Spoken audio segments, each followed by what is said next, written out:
The city of Chicago has put a price on free speech. It's $1.5 million. It started with $1.6 million, then they rectified that, said attorney Janine Hoft of the People's Law Office. We were very gratified by that.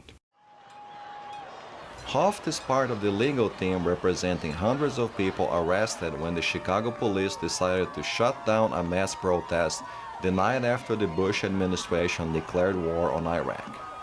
A lawsuit claiming that the arrests were conducted under false pretenses was filed on April 2003. It named 11 plaintiffs, and on April 2006 it was allowed to proceed as a class action representing all arrestees.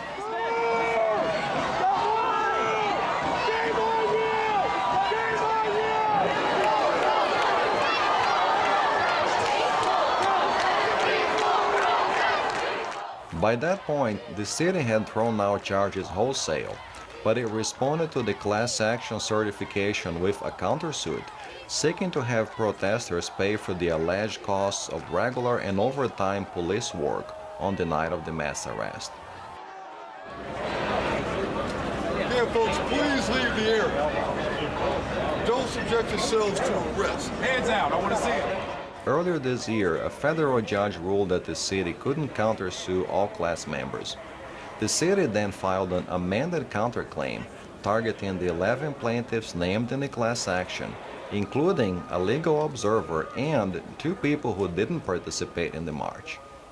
The ordinance being used to collect for city services was put in effect for cases where the city had to handle hazardous waste cleanups on private property. According to James Fennerty, another one of the attorneys representing the protesters, this is the first time that this ordinance has ever been used in a situation involving First Amendment rights and a peaceful protest. It's a very, very sinister thing to happen if they can go through with this, because maybe people will be afraid to demonstrate and their rights will be chilled if they have to pay for police services. Fennerty's legal team recently filed a motion seeking dismissal of the countersuit. The motion claims that the Chicago Police Department ratified the march by allowing it and directing it, indicating to the marchers that their actions were lawful. To back up this claim, the attorneys put together a DVD with video footage suggesting that the Chicago police was in control of the march at all times. The footage shows police officers waving marchers onto Lakeshore Drive, helping an elderly woman onto the drive, rerouting traffic to facilitate the march, and later preventing anyone from leaving a 2-block area between the drive and Michigan Avenue. Yeah, it's me again. Same spot. I'm not liking the looks of this. They just handed plastic handcuffs out to all the police. All the riot shields are in. I'm guessing basically we are surrounded now. They're telling people, and the nightsticks. No gas masks this time. No gas masks, though. They are telling people you have to go back to Lakeshore Drive. When people go back to Lakeshore Drive, they're telling you have to go back to Michigan Avenue. You go back to, basically, we're penned in. At one point, people can be seen imploring unresponsive officers to go home. Let us go home, please. We want to go home,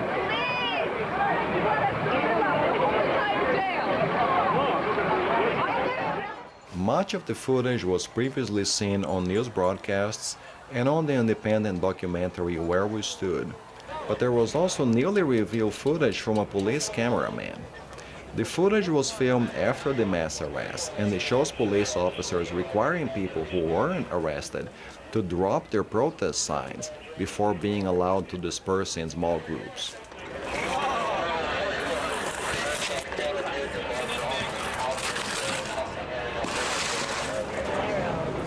I want to see your hands up. I want to see them out. All posters and everything you need. We think he's right here.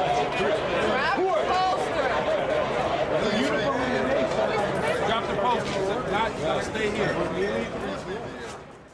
What is the cost of the city's legal maneuvers? That's not the kind of information they give out willingly.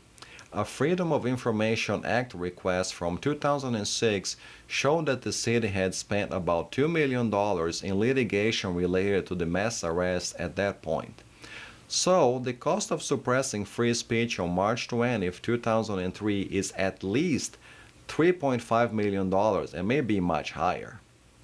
The history of the Chicago anti-war movement and the related struggle for civil liberties have largely been ignored by the mainstream media and the public. But if this struggle is translated into dollar signs, maybe they will start paying attention.